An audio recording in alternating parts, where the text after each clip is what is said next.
Bezrat Hashem. Alors on va commencer à faire notre nouveau cours de l'année, Bezrat Hashem, Sechot Haran 147. Si vous vous rappelez bien, on a commencé à étudier le Sechot Haran, les Sechot Haran, qui est par rapport au Likutei Moharan. Nachon, vous vous rappelez? On étudiait jusqu'à maintenant, c'est-à-dire d'abord on a étudié des Sichot, des conversations de Rabbeinu. Après on a avancé, à la moitié du livre, il y a des nouvelles Sichot, c'est des Sichot qui ont été écrits sur le Likutei Moharan. Nachon? Vous vous rappelez de ça? On a étudié un peu de Likutei Moharan, ce que Rabbeinu il voulait pas rajouter, Rabbi Nathan il a rajouté dans le Sechot Haran, etc., etc. Alors maintenant, on va commencer à parler avec l'aide de Dieu des Sipurim Maasiyot, les contes de Rabbi Nachman. On a terminé avec le Likutei Moharan. Maintenant, on va parler le Sechot Haran sur les Sipurim Maasiyot, sur les contes de Rabbi Nachman de Breslev. Et on va commencer, Be'ezrat Hashem, par le conte numéro 5, si je ne me trompe pas. Le conte de l'enfant avec des pierres précieuses. Vous vous rappelez? Rabbi Nachman a raconté une histoire d'un enfant. En gros, hein, je vous la fais en gros parce que c'est pas le thème. D'un roi d'abord qui n'avait pas d'enfant. Et au début, il a eu une fille. Cette fille, elle était splendide. Elle avait tout ce qu'il fallait. Et c'était elle la chochotte de ses parents. Comme ça on dit, la chochotte? La chouchoute. Ah. Du tout pareil. Alors non, alors dites-moi, mes amis. On refait le morceau. Enlève. Chouchoute, c'est bien. Ok. C'était la préférée. Mais malheureusement, il s'est passé quoi? Il s'est passé que après cette fille, il y a eu un autre garçon. Et c'était plus la préférée. Et ce garçon, il était encore plus fort, plus beau, avec plus de ségoulottes, c'est-à-dire il avait en lui des qualités encore 1000 fois plus que sa sœur. Sa sœur, elle était avec tout, énorme, bien grand, comme il faut, tout. Mais le fils, après qui est né, il était encore plus fort. Et il y a eu une histoire de jalousie. Jalousie énorme, que la fille, sa sœur, ne pouvait pas supporter son frère. Parce que tout le monde était à côté de son frère. Qu'est-ce qu'elle a fait, la fille? Elle est allée voir des mechashvim, comment on dit? Sorcier. Des sorciers. Et elle a dit est-ce que ça serait possible de créer la maladie de la lèpre sur cet enfant? La lèpre, c'est quelque chose qui rend sale, qui rend pas beau. Parce que tu as du gluant, tu as des boutons, ça colle. C'est-à-dire, comment ça s'appelle? C'est une maladie qui... Leicester.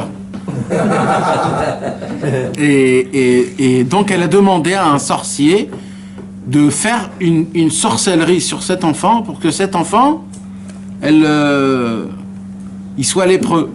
Alors elle a dit ok, elle a dit pour ça, le sorcier a dit pour ça il faut que je fasse ce que je dois faire et de mettre ce que je dois faire dans de l'eau.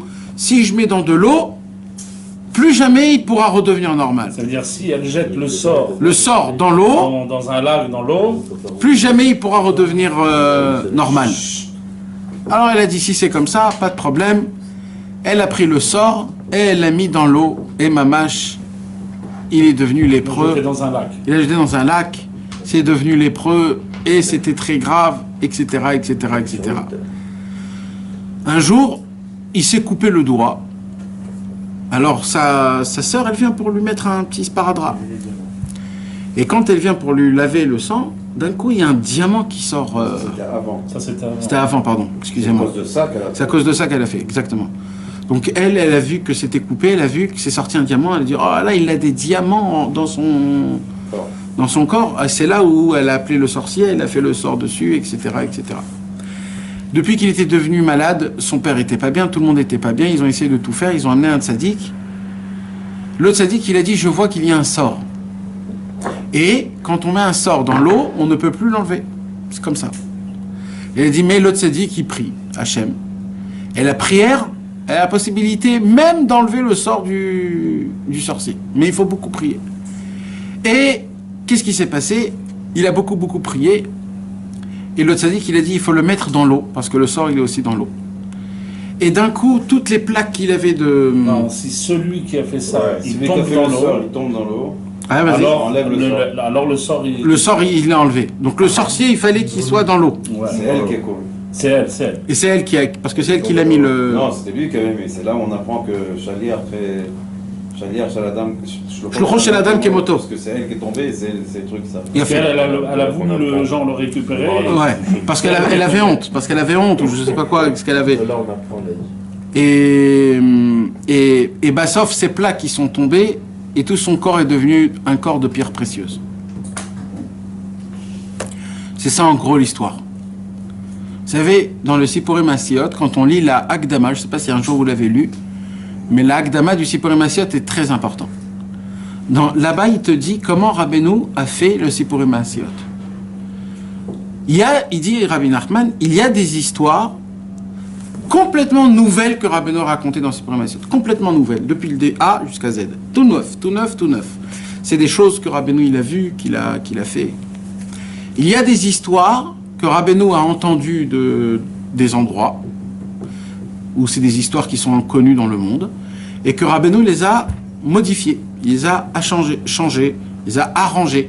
Quand il entendait un truc qui s'est passé là, un truc qui s'est passé là, Rabbeinu il prenait ça, et il a changé, il faisait de ça une histoire. Et il dit Rabbeinu, et il y a des histoires, que c'est des histoires qui se sont réellement passées, et que Rabbeinu les a racontées, comme par exemple l'histoire de le Rav et le fils unique. Quand le fils unique voulait voyager chez le tzaddik, ça c'était une réelle histoire qui s'est vraiment passée et qu'on raconte dans des livres chassidiques, on entend cette histoire. C'est la seule histoire qu'on connaît que c'était une histoire qui s'est réellement passée. Le reste, c'est des histoires que Rabbeinu a modifiées. Mais avant que Rabbeinu a raconté l'histoire du fils avec les pierres précieuses, il y a eu quelque chose d'autre. Vous savez, mes amis, il y a des fois la racine de notre neshama, il y a ce qu'on appelle des ibur neshama ou nitzot neshama. Il y a ce qu'on appelle un homme, je ne parle pas du gilgoul, hein, je ne parle pas comment on dit je ne parle pas de réincarnation, je parle d'un nitzot. C'est quoi un nitzot? Une étincelle de neshama d'un tzaddik. Il y a des fois des possibilités qu'un homme il peut avoir en lui, dans un neshama, il peut avoir des étincelles de neshama, c'est-à-dire des toutes petites parties de tzadikim énormes. Énormes, énormes. Quand des fois vous allez dans un endroit et vous vous sentez très très bien, vous vous sentez mamash bien, bien, bien, bien, c'est que quelque part dans ta neshama, il y a un nitzot, il y a une étincelle qui t'appartient à ce tzadik-là. C'est pour cela que tu es attaché à ce tzadik-là. Il y a des fois des livres qui te parlent plus que des autres. C'est pourquoi? Pour le nitzot, parce qu'il y a des étincelles dans ta neshama qui appartient à ce tzadik. Ce tzadik, il a plein d'étincelles, donc il en donne partout. Et il y a des gens que ça les attrape plus que les autres. Ça s'appelle des nitzotzot de neshama. Il y a après un autre niveau, c'est ibur neshama. C'est quoi ibur neshama? C'est quand un homme il fait une mitzvah, qu'il y avait un autre tzadik à l'époque, que ce tzadik aussi faisait cette mitzvah mamash comme il faut. Quand toi tu fais cette mitzvah, ce tzaddik-là, il se réveille. Et il dit quoi? On a fait la mitzvah que moi j'aimais de faire cette mitzvah. Je redescends dans son corps pour refaire cette mitzvah. Et ça s'appelle un ibur neshama. Ibur, c'est du mot une femme enceinte. Pas obligé que ce soit un tzaddik Yesodola. Non, toutes sortes de tzaddik. Prends un exemple, d'accord? Il y avait un tzaddik qui adorait faire la mitzvah de mezouza. Il adorait, il essayait de voir si tout le monde est la mezouza comme il faut, si c'est en place, etc., etc. Et ben ça filait niftar, c'était une grande mitzvah. Et maintenant, il y a un monsieur, Stam, il s'est dit, je voudrais faire une belle mitzvah de mezouza, acheter la plus belle, la plus méoudar, la plus tout comme il faut, même si ça me coûte de l'argent. Ce tzaddik-là qui était là il y a 200 ans, 1000 ans, 3000 ans, je sais pas combien de temps, quand toi tu vas commencer à faire cette mitzvah, il va avoir de la jalousie qui est bonne. C'est de la kinat sofrim, ça s'appelle. Et lui, tout de suite, on lui donne dans le ciel la permission de descendre chez cet homme-là pendant toute la journée, et il est avec toi toute la journée, ce tzaddik-là. Ça, c'est quand tu as fait une mitzvah que ça appartenait à ce tzaddik, cette mitzvah-là. Ça s'appelle un ibur neshama. Cette journée-là, il dit le Harizal dans Shara Gilgulim, Cette journée-là, c'est une journée qui est énorme quand tu appliques une mitzvah avec une Messirut Nefesh. Cette journée-là, elle est énorme. Pourquoi? Parce que ce tzaddik qui descend est à la puissance de ce tzaddik. Tu deviens, quand chaque bracha que tu fais, chaque bénédiction que tu bénis ton ami ou que tu fais des choses, ça se fait. Mamash, ça se fait. C'est énorme. C'est énorme. C'est un truc qu'on peut même pas s'imaginer tellement c'est fort. Après, il y a le Gilgul Neshama. C'est quoi le Gilgul Neshama? C'est quand une personne, elle est venue dans ce monde-ci et qu'elle n'a pas fait son but, ou alors qu'elle a fait des mauvaises choses, et qu'elle doit réparer ces mauvaises choses, et qu'elle n'a pas pu réparer ces mauvaises choses. Alors en haut dans le ciel, normalement, on lui propose deux choix, ou Gehinnom, ou réincarnation. La majorité des personnes, ils demandent le Gehinnom, parce qu'ils savent que de redescendre dans ce monde-ci, c'est encore plus grave que tout. Parce que tu descends, c'est pas sûr que tu vas réparer. Ça se peut que tu vas encore plus... Mais il y a des fois où on ne te laisse pas y aller dans le Gehinnom. Alors tu t'es obligé de redescendre. Et tu redescends. Et voilà, ce qui se passe, c'est nous. On est là. On est redescendu. Encore, et encore, et encore, et encore, et encore. Ouais, même le Guénin a dit, écoutez les gars, ça y est, voilà, c'est fini, ça sera plus pour cette année-là. Ouais, il n'y a plus de place. Excusez-nous. D'accord, donc ça c'est Rignan. Maintenant, mes amis, il y a ce qu'on appelle un homme. Ça veut dire les 14 millions de juifs aujourd'hui, c'est tous des guides. Malheureusement. Rejeté du Guénin. Malheureusement. Malheureusement. On est tous les derniers, dans le sac. Oui. Ah, si c'est les derniers, c'est une catastrophe. C'est une catastrophe. On n'est pas là parce qu'on n'a pas fait. Non, c'est parce qu'on n'est pas là parce qu'on a raté une mitzvah ou un truc. On est là parce qu'on a fait un vrai balagan. Ok, mais maintenant il y a Rabbeinu, donc en vrai c'est un mal pour Aharon Raviv. Ceux qui ont été chez Rabbeinu. Baruch Hashem aujourd'hui. Non, mais même de connaître un petit peu. Maintenant, Rabbeinu, il y a ce qu'on appelle, mes amis, il y a ce qu'on appelle un Baal Tshuva, mes amis. C'est quoi un Baal Tshuva? C'est quoi un Baal Tshuva, mes amis? Un Baal Tshuva, c'est un homme qui avait un train de vie normal, par rapport à sa normalité de lui, personnelle, et qu'un jour, il décide de changer de mode de vie. C'est ça un Baal Tshuva, nachon? Un homme, il n'avait pas la kippa, pas les tzitzit, pas Shabbat, pas Tarat HaMishpacha, et du jour au lendemain, il se dit, écoute, je voudrais avancer. Il commence à mettre la kippa, il commence à faire Shabbat, il commence à mettre le tzitzit, il commence à dire à sa femme de Hello Mikveh, et ainsi de suite. Il commence à changer complètement. Le Hari HaKadosh, il dit comme ça, comme cet homme, il a pris sur lui beaucoup de Gdusha, et qu'il veut rentrer dans un Gdusha, dans le ciel, on est obligé de lui donner une nouvelle Neshama. Obligé. Donc il y a une possibilité, mes amis, c'est un chidouche, parce que les gens ne savent pas ça. Les gens, ils croient qu'on est avec une Neshama et c'est fini, ça s'arrête là jusqu'à la fin de ta vie. Le Hari HaKadosh, il dit non. Quand un homme, il fait un changement, mais réel dans sa vie, dans le ciel, on est obligé de lui donner les kelim, pareil, pour avoir ce train de vie, parce qu'on donne un Neshama en fonction du train de vie de la personne. Mais tu peux avoir une Neshama de ce train de vie, mais être aussi un Gilgoul. Non, dans tous les cas, t'es un Gilgoul. Dans tous les cas, t'es un Gilgoul. La question, c'est quoi? Qu'est-ce qui se passe? Comment ça se passe? Tu comprends? C'est quoi ta Neshama? D'où elle vient? Comment elle est? Dans tous les cas. Mais on te donne une Neshama un peu plus forte, d'une personne qui est un peu plus stadique, pour que tu puisses anticiper la sainteté que tu vas avoir. Elle évolue en fonction de toi aussi. Oui, mais tu as besoin des fois d'aide. Parce que des fois tu as besoin d'une Neshama. Des fois, il y a des petites Neshamot aussi. Il y a des petites Neshamot. Quand toi, tu veux être un tzaddik et tu as une petite Neshama, c'est un problème. Il y a un concept. Il y a un corps et il y a une âme. Mes amis, écoutez bien ce que je vais vous dire. Quand un homme et une femme, ils s'accouplent pour amener un enfant, alors ils créent trois choses. L'homme, il crée tout le blanc du corps de l'homme, c'est-à-dire les os, le blanc de l'œil, les jus, comment on appelle ça, la lympha, le lymphatique, tous les jus qu'on a dans notre corps, tous les liquides, d'accord? Et la femme, elle crée tout ce qui est rouge dans le corps de l'homme, c'est-à-dire la peau, le sang, les membres... le cerveau, c'est l'homme, parce qu'il est blanc. Et les muscles, tout ce qui est... Et le cœur, c'est ça, tout ce qui est... Et il y a Akadosh Baruch Hu, que quand il voit ce yichud, cette union, Akadosh Baruch Hu, il fait rentrer la Neshama. Donc le corps est fait de corps et neshama. D'accord? Maintenant écoutez bien. Comment? Maintenant c'est nous-mêmes qu'on crée le corps. Mamash.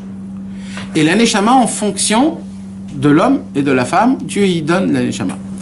Alors, quand un homme par exemple, il se conduit, quand un homme il est avec sa femme et qui se conduit d'une manière bestiale, mais d'après la Torah, d'après la Halacha, d'après le Shulchan Aruch, mais de manière bestiale, alors il crée une bonne neshama, mais un mauvais corps. Ne dis pas bestial.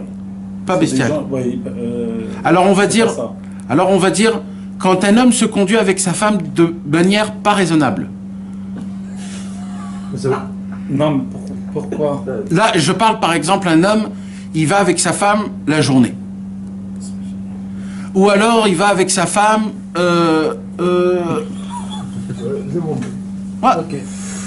Bon. Qui sont pas conformes. Ah non, alors, ça déborde un peu. j'avais pas compris. Tu te déranges, en plus pour le D'accord. pense à ton hamburger et laisse-le comprendre. Pour fouettage, on va appeler ça. Pour certaines nuances. Demandez à Gré. Mais que ça reste dans l'encadrement de la halacha. Voilà, c'est ça, c'était un peu... Non, l'encadrement de la halacha, ça veut dire que le monsieur, il garde la ta'ata mishpacha, il fait tout comme il faut, voilà, mais quand il est avec sa femme, il devient un lion. D'accord? Donc d'un côté, il a gardé la halacha, la Torah comme il faut. Pourquoi tu me regardes là? Non, je regarde tout le monde. Chas v'shalom. C'est la barbe qui fait triper. Non, alors quand un homme, il garde la halacha, mais... On va pas le mettre. Tout ça. Mais... Il appelle mon fils. C'est en direct, c'est en direct. Live. Mes amis, Bon, c'est pas grave. venez. C'est pas grave, non, c'est l'honorant, on parle de Torah. Comme ça, mon frère. Hein. C'est le mec qui... Alors, Ma frite. Il appelle ma frite. Non, ma frite. Ben, moi, je m'en fous. Moi, je suis belge. La frite. Moi, je suis belge. donc quand un homme, Tu veux de la maillot? il se conduit avec sa femme de manière... Ouais, c'est parce qu'il faut pas rester sur ce point, c'est pas ça le ignorant. Donc quand un homme se conduit avec sa femme, pas de manière raisonnable, comme la Torah nous l'a dit, comme un roi, comme un prince, comme un vrai mari qui aime, pas à cause des ta'avot, etc., mais que ça reste dans l'encadrement de la halacha, alors, il se passe quoi? Il se passe que Akadosh Baruch Hu donne un corps.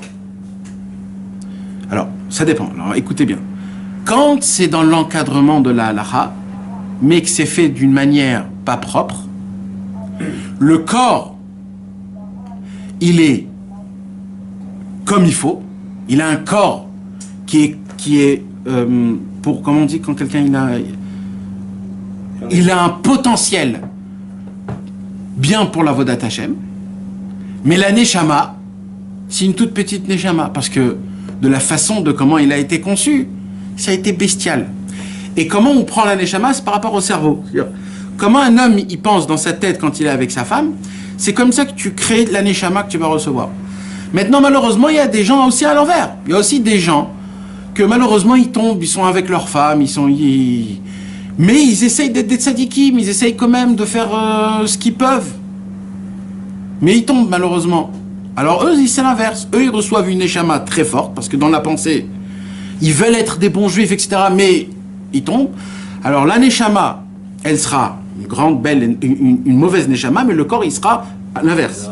La neshama, elle sera forte, mais le corps, il sera pas fait pour la Vodat Hashem. Il sera faible. Ça veut dire quoi, pas faible? Parce que il y a des faibles. Ça veut dire quoi? Il y a des gens qui sont, par exemple, très chauds. Et il y a des gens que, bon, c'est pas... C'est ça, c'est un peu ça. Il y a des gens qui ont une neshama qui est très grande, et on voit par rapport à leur tentation de ce monde, plus ils ont tentation, plus c'est fort. Et il y a des gens où, bon, tu leur parles, pour eux, c'est... Si tu leur dis maintenant de se lever Chatzot, il va dire, mais c'est impossible de se lever Chatzot. Et ben, lui, il ne pourra pas se lever Chatzot, ce monsieur, parce que pour lui, c'est impossible de se lever Chatzot. Pourquoi? Parce que lui, il n'a pas été conçu de son corps pour être dans la Vodat Hashem. Pour lui, il devient faire Chatzot, c'est très difficile. Il y a des gens comme ça, il y a des gens comme ça. C'est certain que le top niveau, c'est qu'un homme il puisse faire descendre une neshama propre dans un corps propre, et là on devient un tzaddik. Là c'est des gens qui naissent vraiment, ils n'ont pas de problème dans la Vodat Hashem. Ils se lèvent tôt, ils font ça, ils n'ont pas de problème. Pour eux, les problèmes c'est plus tard. Il y a des gens que les pauvres ils ont et une neshama qui est faible et un corps qui est faible. Et là tout est dur. Tout c'est difficile, tout. Alors maintenant, qu'est-ce qui se passe quand tu as un homme comme ça? Un homme comme ça, il naît dans le monde. Alors quoi? Il a plus de tikva, il a plus d'espoir. Comment il fait? Alors non. Le Baal Shem Tov, un jour, il avait un élève, le Baal Shem Tov. Le Baal Shem Tov, il avait un élève qui s'appelait Rabbi Yechiel Michel Mizlotchov. Le Magui de Zlotchov, qui est enterré à Yampale. Et le Magui de Zlotchov, quand il est né avec une neshama d'un rustre. C'est quoi un rustre? Un Gaulois. Un vrai goy, un barbare. Mais quel rapport? Son père, c'est Rabbi Yitzhak de Moshe. Oui, mais quand même. C'est le Baal Shem Tov, il a dit, lui, sa neshama, il a pris d'un endroit très bas. Peut-être il a fait exprès. Peut-être il a fait exprès. Après, il était pas bien et regarde ce qui s'est passé.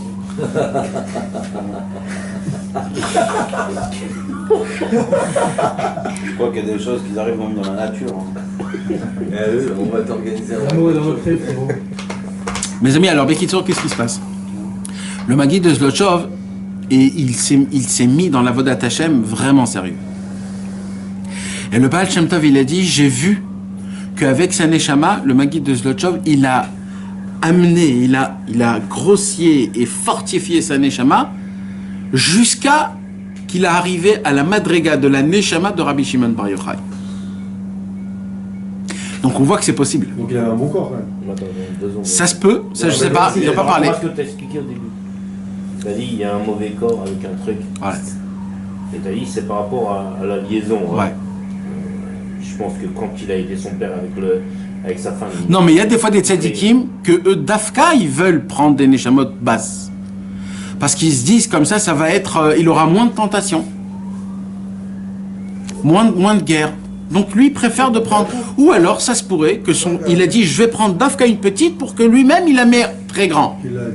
Ça aussi, je veux que mon fils, il soit à fond. Pas qu'il est né de tzaddik. Je veux pas qu'il soit né de tzaddik. Moi, je veux que ça soit un vrai Oved Hashem. Moshe Rabbeinu, mes amis. Hein, on croit tous que Moshe Rabbeinu, sa neshama, lui, elle a été faite pour violer, voler et tuer, comme ça c'est écrit dans le Midrash. Et qu'est-ce qu'il a fait Moshe Rabbeinu? Il s'est tellement travaillé sur soi-même qu'il a complètement tout changé, tout dans le bon côté. On voit plein de sortes de tzadikim dans des histoires de chassidim. Le Magui Bon, il y a plein de tzadikim qu'on voit que mamash, ils avaient une neshama qui était petite, mais malgré ça, ils ont fait tout le possible pour essayer de monter.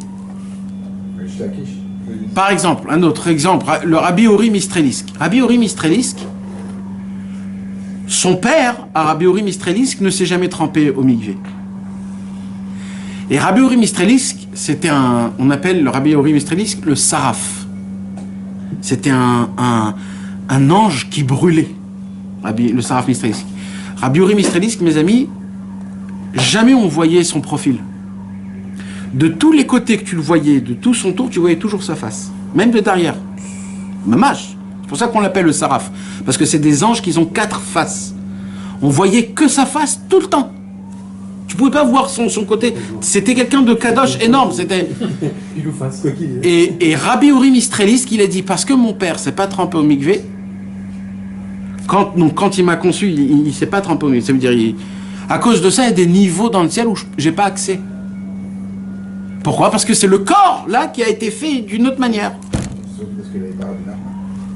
Mais vous comprenez, ça veut dire comment c'est important, c'est des choses qui sont importantes. Il y a des choses. Alors maintenant, je continue, parce que ça, c'est juste pour... Maintenant, mes amis, il y a des Neshamot 2. C'est quoi des Neshamot 2? C'est des réincarnations, c'est-à-dire que des fois, il y a des tzadikim mamash qui reviennent dans ce monde, en corps normal, pour passer dans les endroits là où nous, on est passé. Un exemple. Ah, c'est pas ce que j'ai au début. Ça, c'est un autre ignan. Là, un autre ignan. Là, je parle d'un autre. Je te donne un exemple, d'accord? On va prendre un exemple de Rabbi Yochanan ben Zakkai. Rabbi Yochanan ben Zakkai, c'était un grand sadique. Depuis tout petit jusqu'à la fin de ses jours. Rabbi Yochanan ben Zakkai, il monte dans le ciel et on lui fait montrer son bilan de sa vie. Rabbi Yochanan ben Zakkai, il dit, oh là là, ça c'est une belle vie d'un sadique, ça. Mais j'ai pas eu la vie d'un Baal Tshuva. Hachem, tu pourrais me faire ce cadeau de descendre dans un Baal Tshuva, dans un non religieux, de y aller là-bas, et là-bas de me renforcer, de faire tes Tshuva et de devenir tzaddik là-bas. Hachem lui dit, t'es sérieux? Parce que c'est très grave, parce que ça se peut que tu vas pas faire des Tshuva. Voilà, c'est ce que j'ai dit, il prend un risque. Ouais, bien sûr c'est un risque. C'est pas un risque, c'est très grave. C'est pire que le Gehinnom. Là-bas, il peut perdre tout. Le mec, il paraît que les chamans de Rabbi Ouais, mais il peut ne pas faire Tshuva quand il arrive. Ouais, mais c'est le bingo. Hein, Ouais, mais il peut avoir un corps pas bien. Il peut avoir... Ah, c'est pour lui. Il va dans un corps qui est pas bien. Bah oui. Il va comment pour Tshuva? Non, ça va l'embêter. Là, ça va pas le Quand t'as une grande neshama et un corps pas bien, tu sais ce qui se passe? T'as toujours des bonnes envies, mais tu fais jamais Tu rien. fais jamais rien. Alors, tu fais quoi là? Tu comprends? Donc c'est dommage.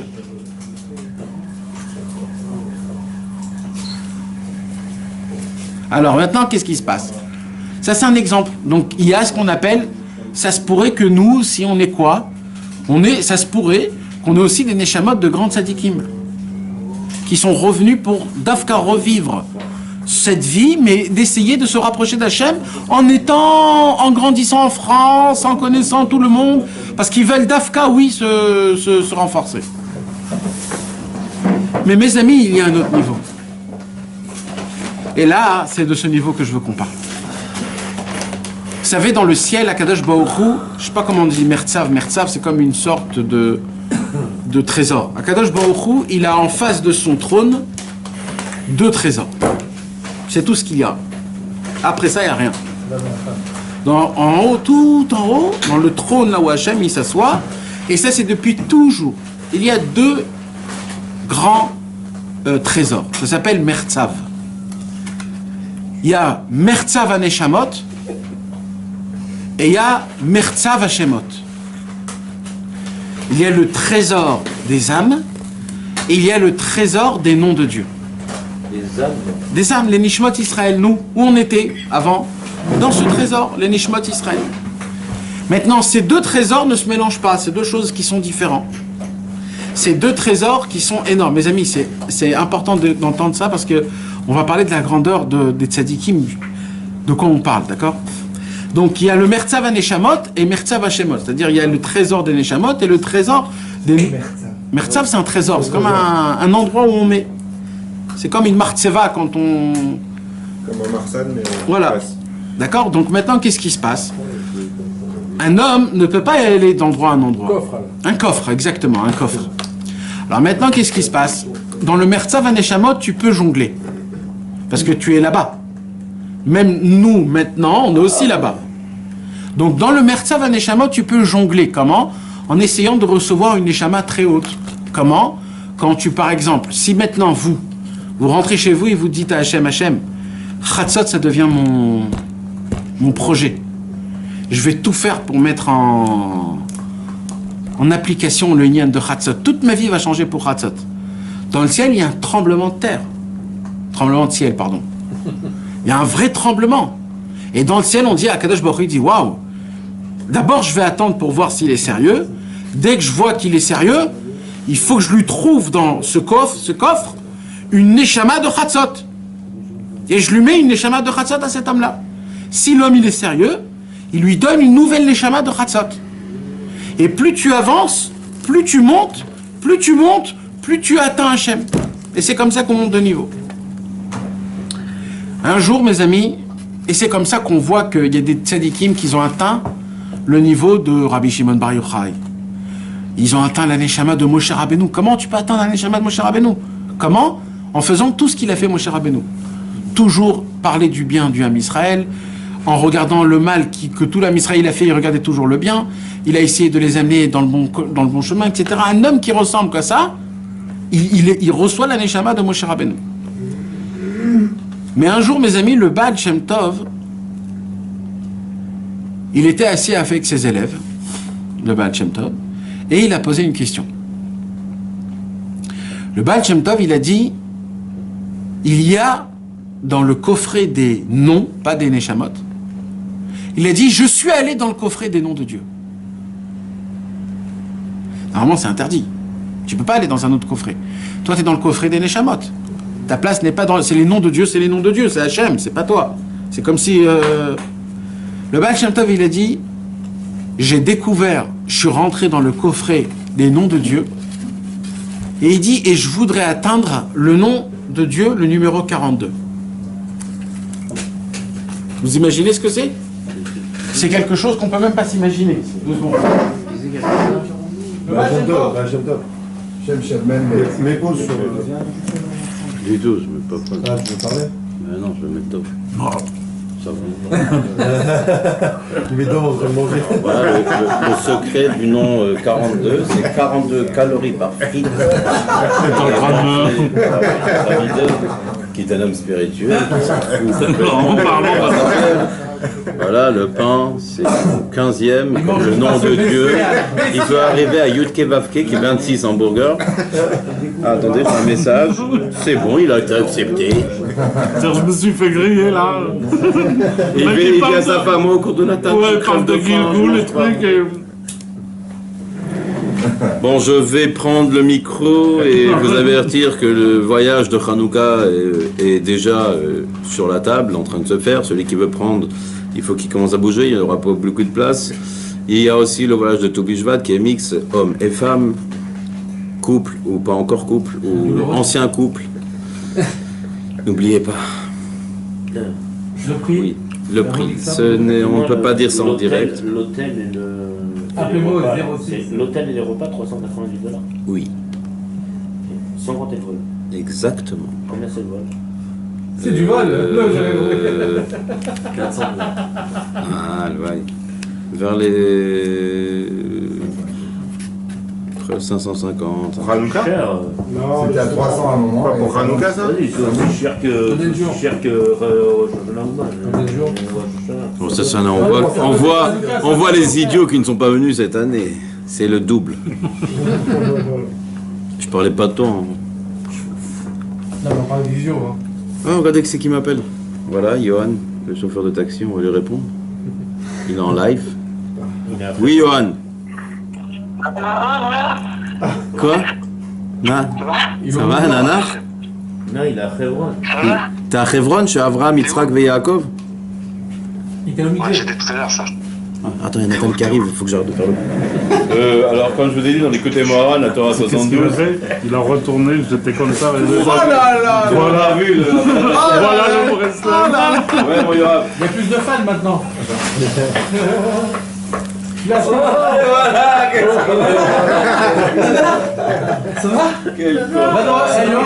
Va devant la caméra. Yoann, comment c'était? Ça se voit, c'était bien. C'était bien le migré? Oula, ma femme elle m'appelle, elle a dit. Elle a dû voir la vidéo. Donc dans le ciel, mes amis, Donc, il y a 2 coffrets.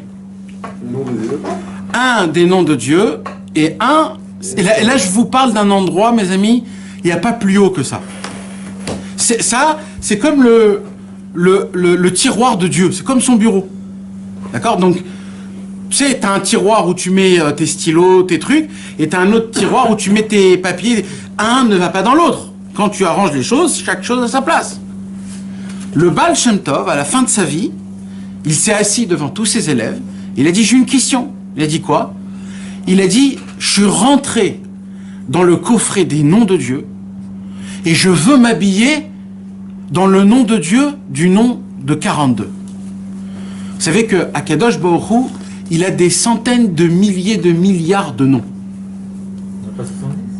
Non, il a des centaines de milliers de milliards de noms. Et chaque nom, il a une force.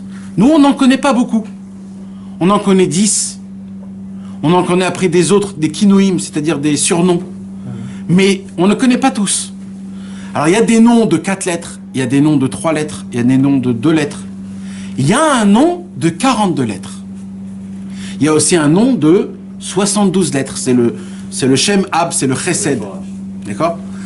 Quand Avraham, Yitzhak et Yaakov, eux, ils découvraient des noms de Hachem en cherchant Hachem. Il y a un nom de 12 lettres. Il y a plein de noms de Hachem. Le Baal Shem Tov, quand il est rentré dans le trésor des noms de Dieu, il a dit, je veux plus ma Neshama. Je veux plus de Neshama. Je veux m'habiller dans un nom de Dieu. Je ne sais pas si vous comprenez ce que ça veut dire. Un homme qui s'appelle Nathan Usan. Un autre mec ne peut pas venir dire c'est moi qui m'appelle Nathan Usan. C'est moi Nathan Usan. Le nom c'est personnel, c'est pas, ça se donne pas à quelqu'un d'autre. Il y a plusieurs Nathan Usan aujourd'hui. Non mais tu comprends le contexte. Ça veut dire c'est une identité, tu peux pas changer ton identité. Là le Baal Shem Tov il vient et il dit je veux prendre comme Neshama le nom de Dieu. Alors il a dit pour ça, il faut que je rentre dans ce nom-là et que je suis tout entouré de ce nom. Et il dit je suis arrivé, mais il me manque une lettre que je ne sais pas comment on peut la dire en russe. Parce qu'il faut la faire descendre jusqu'à là où tu es en Russie, il faut qu'il en parle. Et je ne sais pas comment habiller cette lettre. Tu sais, il y a l'alphabet en hébreu, tu peux un petit peu habiller avec le Aleph Bet. Quand tu dis Aleph, tu dis c'est A, Bet c'est B. Mais Gimel, c'est pas C. D'accord ? Gimel, c'est un G, c'est pas C. Donc, il y a des mots qu'on peut mettre pareil que l'alphabet, mais il y a des mots où tu peux pas mettre. Et c'était lequel mot qu'on ne pouvait pas mettre Quelle lettre? Quelle lettre? C'était le X. Le X n'existe pas dans l'alphabet. Dans l'alphabet juif. Il y a Kouf et sa mère, ça fait X. Mais le mot X en lui-même, comme ils disent dans le langage des Goïm. Ouais, mais c'est 3 lettres ça, c'est 3 lettres.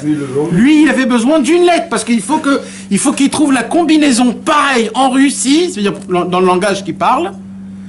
Et grâce à ça, il peut. Alors, il a demandé à ses élèves essayer de m'aider. Comment je peux essayer peut-être de trouver cette lettre? Parce qu'il n'y a que ça qui manque pour que je puisse arriver à m'habiller dans ma Neshama, mais que ce ne soit pas une Neshama, que ce soit le nom de Dieu. Maintenant, ça veut dire quoi le nom de Dieu, mes amis? Ça veut dire qu'un petit peu, Chas v'Shalom, Kaviachol, si on peut le dire, parce que c'est très spécial, mais ça veut dire qu'il devient un des noms de Dieu.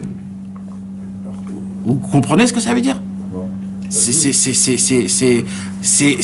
ne peut pas comprendre. Et si vous voulez savoir, mes amis, ça c'est pas écrit dans beaucoup de livres. Ça c'est écrit que dans des livres très... où ils en parlent pas du tout. Tellement c'est élevé, parce que celui qui comprend vraiment ce que ça veut dire, c'est très chaud. Et il y a écrit qu'à la fin de sa vie, le Baal Shem Tov a réussi à découvrir la lettre en question, de la combinaison, et quand il est niftar, le Baal Shem Tov, il est devenu un nom de Dieu. Je ne sais pas si, quand il y aura la réincarnation, le Baal Shem Tov, il va se relever. Parce qu'il est devenu mamash, un nom de Dieu. Lequel nom de Dieu? Le nom de Dieu de Membet. Le nom des 42 lettres. C'est quoi le nom des 42 lettres? Ana Bechoar, Gedulat, Yeminecha, Tatir, Tirura, Kabel, Rinat. Quand vous lisez Ana Bechoar, à côté il y a des noms. Aleph, Bet, Gimel. C'est ça le nom. C'est un nom qui est très spécial. Cette prière-là, elle fait quoi, Ana Bechoar? C'est la prière qui te fait passer d'un monde à un monde. À chaque fois qu'on dit Ana Bechoar, c'est pour passer d'un monde à un monde dans la prière. Il y a au Ketoret, quand tu passes à Odou, il y a Ana Bechoar. À chaque fois, quand Chas v'Shalom, quelqu'un il meurt de ce monde, qu'est-ce qu'on dit? Ana Bechoar, Gedulat, quand le vendredi soir, pourquoi? Parce que tu passes de Chol à Kodesh. Donc là, chaque fois qu'on doit monter de monde, on doit dire Ana Bechoar. Donc quand Chas v'Shalom, quelqu'un il est niftar, qui doit passer dans le monde, qu'est-ce qu'on dit quand on l'attrape? On dit Ana Bechoar, Gedulat. Pourquoi? Parce que c'est le nom qui te fait passer de monde à monde. Sans ce nom, tu ne passes pas. Le Baal Shem Tov est rentré dans le Ana Bechoar, et il est devenu Ana Bechoar. Maintenant, le Zohar HaKadosh, il parle de ce nom. C'est un nom qui est très spécial. Le Zohar HaKadosh, il dévoile que comment on est sorti d'Égypte. En dehors d'Égypte, on ne pouvait pas sortir d'Égypte. Parce qu'il y avait une sorcellerie. Il y avait une sorcellerie que Pharaon il avait fait faire rentrer dans le cerveau de l'homme. Qu'on ne peut pas bouger d'Égypte. Parce que c'était quoi l'Égypte? Nous, on appelle ça aujourd'hui un esclavage. Mais c'était pas un esclavage, l'Égypte. L'Égypte, c'était bien plus que ça. L'Égypte, c'était une vie. C'était une vie que tu croyais que sans cette vie, tu ne peux pas vivre autrement. Alors quand on t'a proposé de sortir d'Égypte, tu as dit, mais on ne peut pas sortir d'Égypte. Je suis obligé d'avoir mon travail.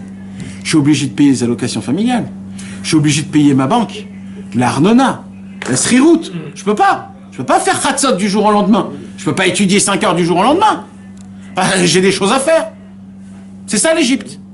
Quand Moshe Rabbeinu est venu, il a dit le moment est venu de sortir. Ils lui ont tous dit, mais Moshe, t'es fou quoi, on a le travail nous. Demain à 8 heures, on a le travail. On ne peut pas sortir d'Égypte. Moshe il a dit, mais vous imaginez ce que vous êtes en train de dire? Est-ce que vous imaginez ce que vous êtes en train de dire? On lui a dit, bah c'est comme ça la vie. Vous savez ce qu'il a fait Moshe Rabbeinu, il dit le Zohar HaKadosh? Il a commencé, il a tourné autour d'Égypte 7 tours. Et chaque tour, il disait Ana, Bechoar, Gedulat, Yeminecha, Tatir, Tserura. Il disait le nom 42. Chaque tour qui tournait, il a fait faire descendre une clipa qu'on avait en nous. Dès qu'il a fait les 7 tours, on a dit à Moshe Rabbeinu, on sort demain. Et on est sorti le lendemain. Quand on est arrivé en Eretz Israël, on est arrivé où? À Jéricho. Et il y avait là-bas les murailles de Jéricho.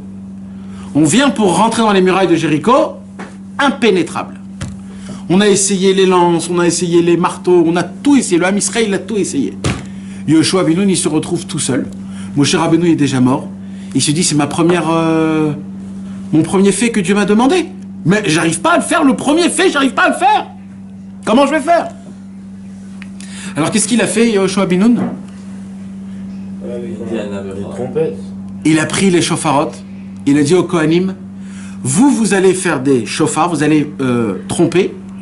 Et quand vous allez faire des trompettes, pendant les trompettes, moi je vais dire Ana Bechoar et on va tourner autour des murailles de Jéricho.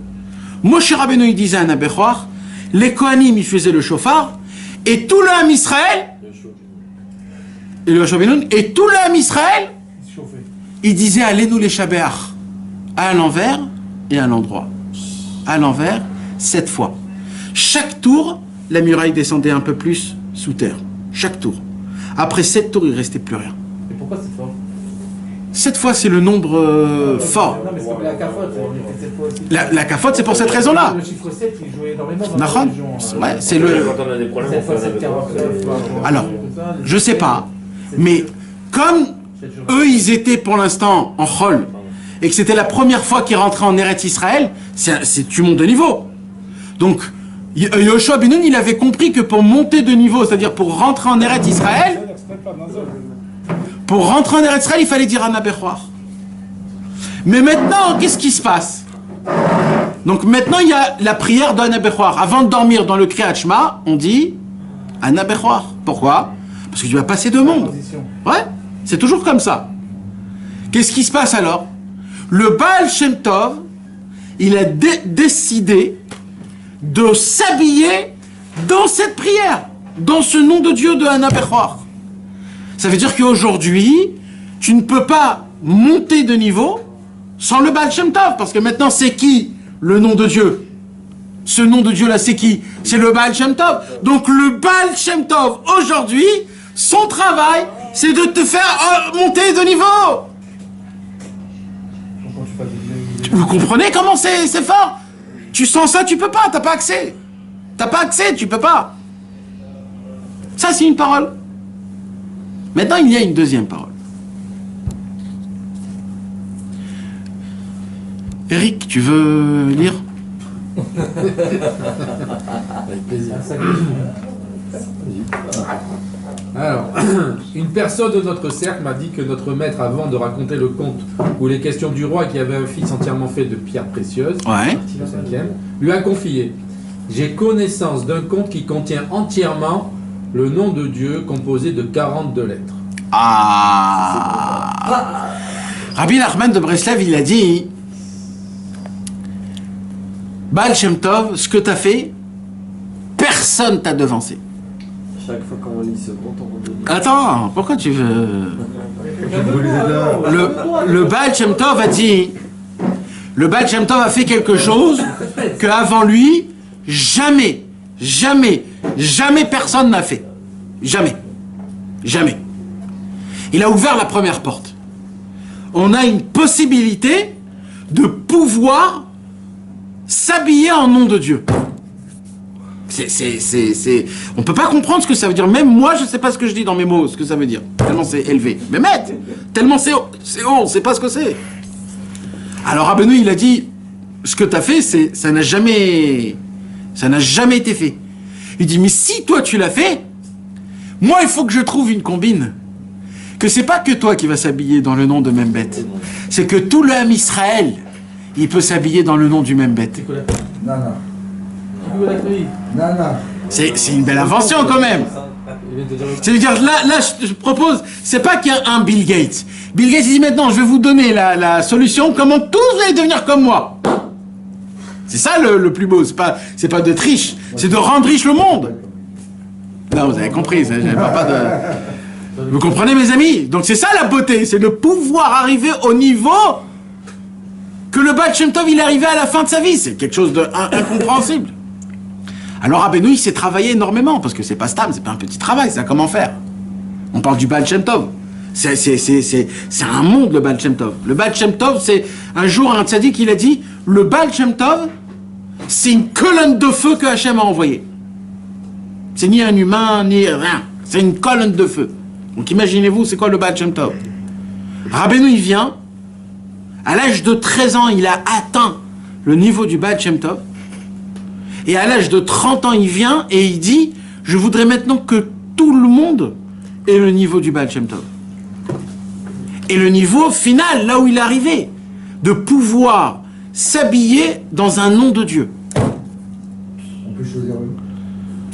Alors non, on s'y connaît pas, on sait même pas ce que c'est, on connaît pas du tout. C'est quoi? On sait même pas ce qu'on dit. Même ce qu'on dit, on sait même pas ce qu'on dit. On sait même pas ce que ça veut dire. Tout ce qu'on dit, on sait même pas ce que ça veut dire. Et là, je vous dis juste ce qui est écrit dans les livres, parce que Béhémet, on sait pas ce que ça veut dire. Et là, mes amis, un jour, Rabbeinu s'assoit, comme il a dit Eric. Un homme s'assoit, Rabbi Nachman, et il est avec ses élèves, identiques comme le Baal Shem Tov. Et il dit comme ça, avant que Rabbi Nachman de Breslev a dévoilé le 5e conte des contes de Rabbi Nachman de Breslev, le conte de l'enfant avec les pierres précieuses, juste avant ça, alors Rabbeinu, il a dit, je connais une histoire où dans cette histoire, il y a toute la combinaison du nom 42. Toute la force, toute la puissance, toute la bille, tout le corps du nom des 42 lettres de Hachem. Et Rabbeinu n'a rien dit d'autre. Continue. J'ai connaissance d'un conte qui contient entièrement le nom de Dieu composé de 42 lettres. Et ensuite, il raconta le conte du roi. Malgré tout, ne saura pas si c'est justement dans ce conte que figure le nom de 42 lettres. Et j'ai moi-même, il y a de cela quelques années, entendu dire de sa sainte bouche que le Baal Shem Tov, que son souvenir soit béni, avait connaissance d'un conte contenant le nom de 42 lettres. Il m'entretient alors du nom de 42 lettres. Voilà.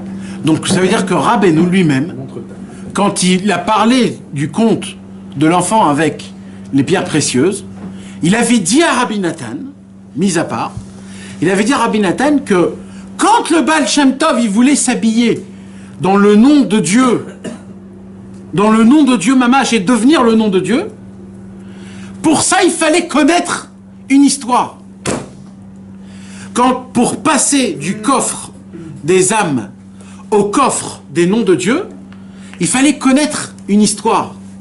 Cette histoire, c'était comme l'accès pour essayer de rentrer dans le nom et de vivre, de devenir un nom de Dieu.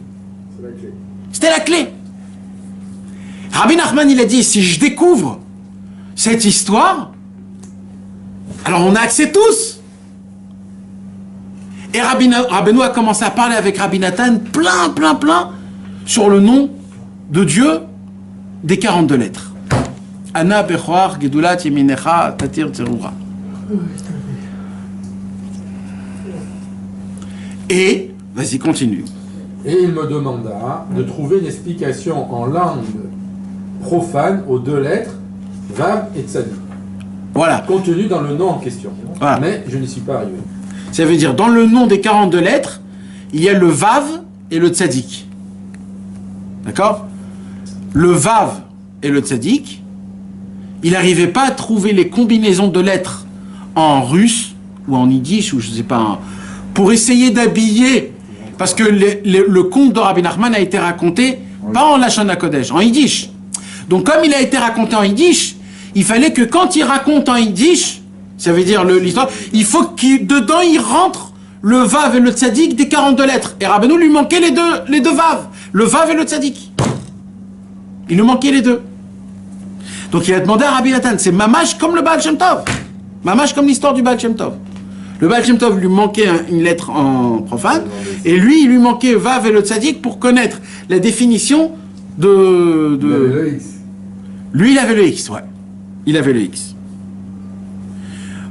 Continue.